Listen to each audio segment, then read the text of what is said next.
we thought that before we actually get into the details of the findings of the study, we should spend a little time understanding why did we do this study, and a little bit about the background of who are the people who have done the study.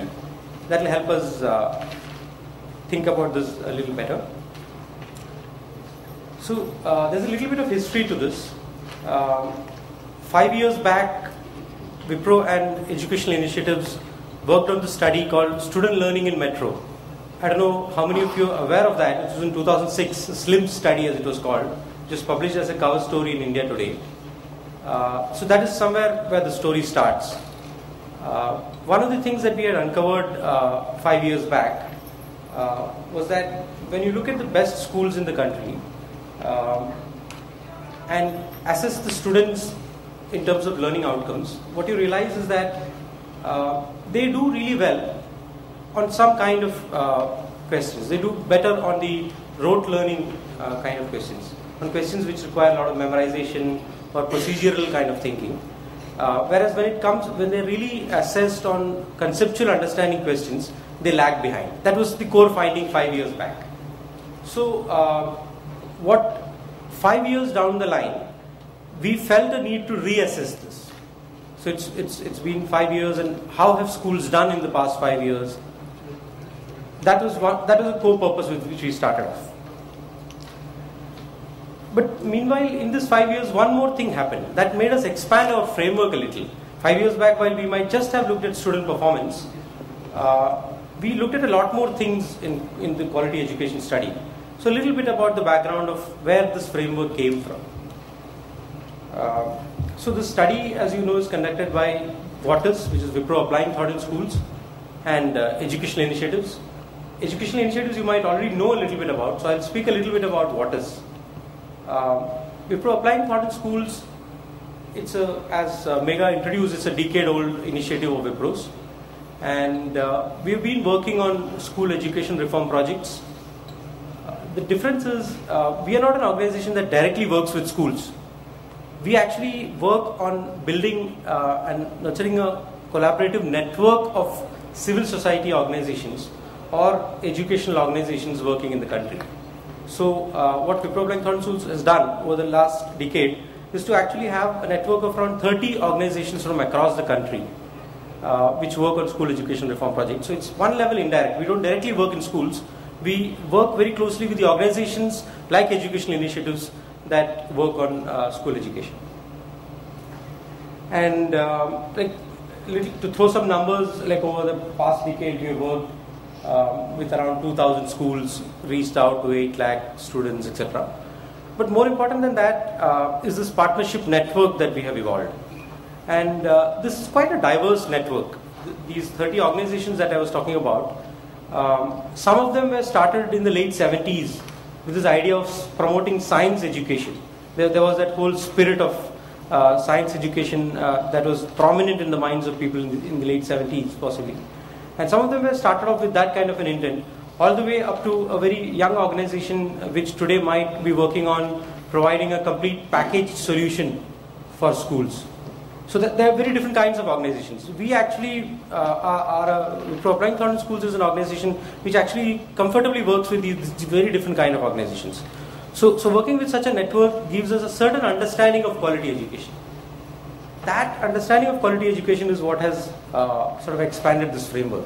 And we thought, now, I mean, we are working with so many different kinds of organizations, and there are different ideas of quality education that is there in these organizations. Can we bring that into a common framework, and from that framework assess schools?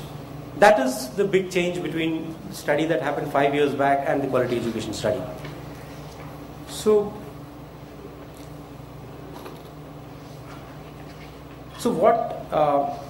what is so different about this framework now in quality education study?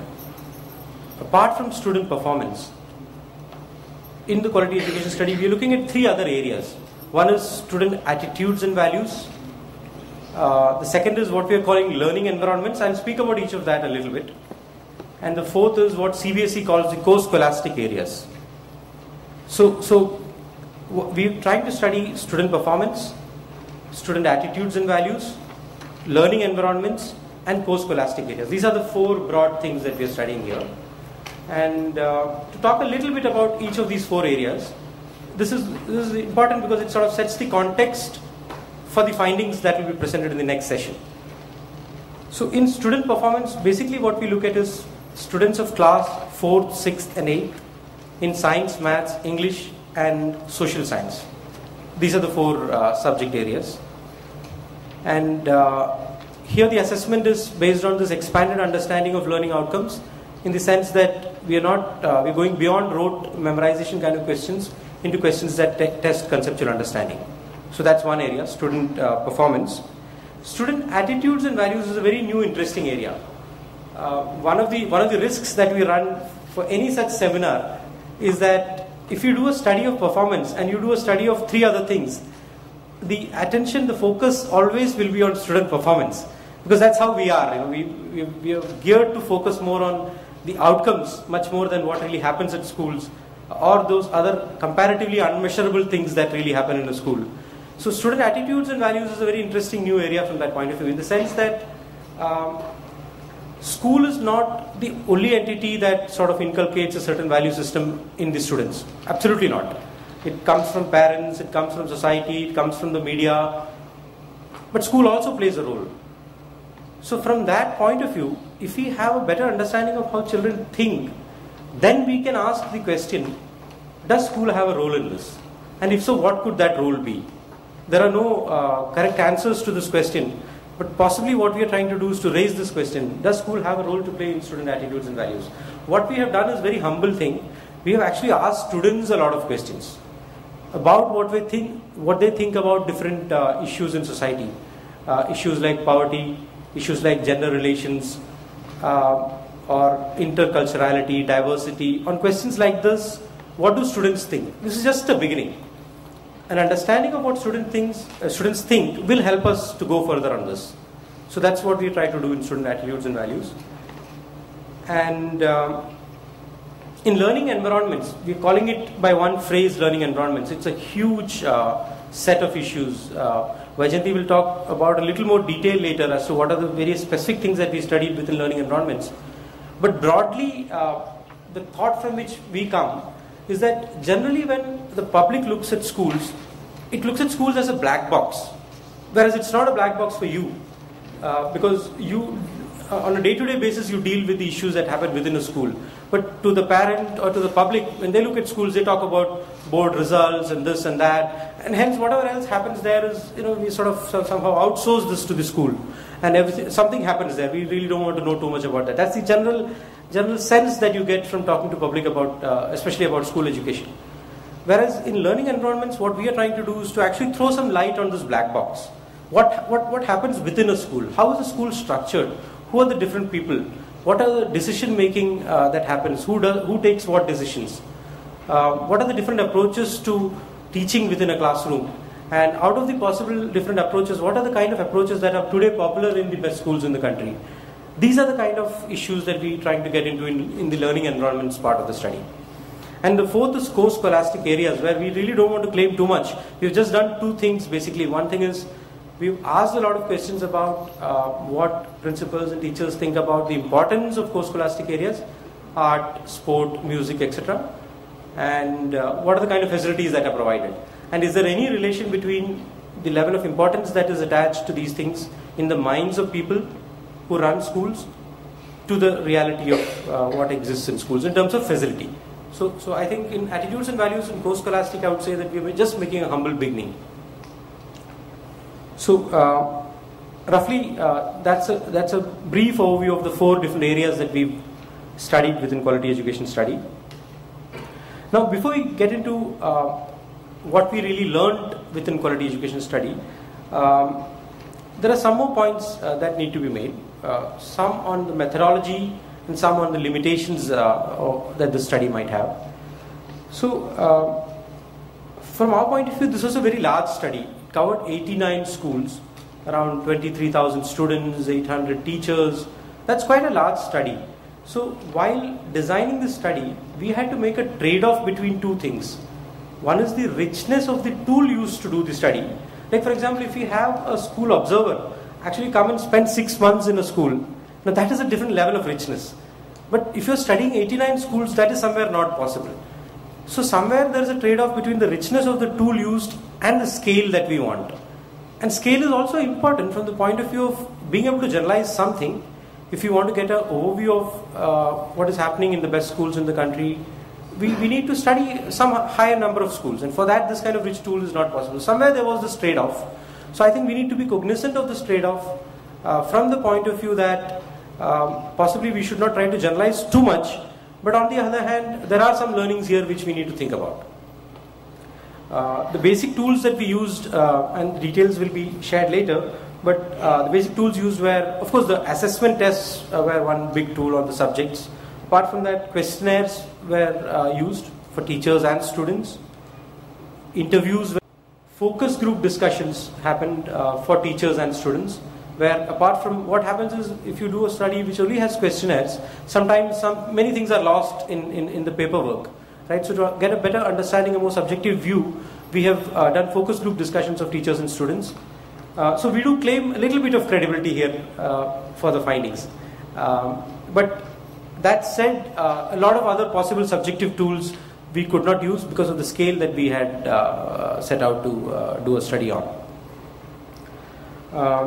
On the limitations side of it, I think, as I said before, on attitudes and values and core scholastic, possibly our focus in this seminar could be on understanding what the findings are and be very clear about what we really are saying, not try to generalize, but also possibly ask this question: is this an important question to ask?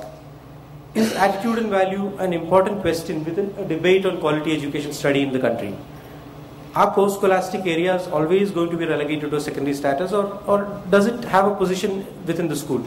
Now, these are the kind of questions that we are raising. Are these important questions to ask? I think that can be the focus of the debate, possibly, as much as the findings.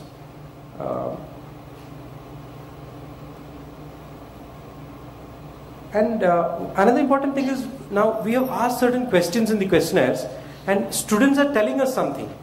Now that is different from the interpretation that we have made in this study. I think we should in our minds keep these two things separate. Later on, when each of the findings are shared, there will be two aspects. One aspect is, what did the child say?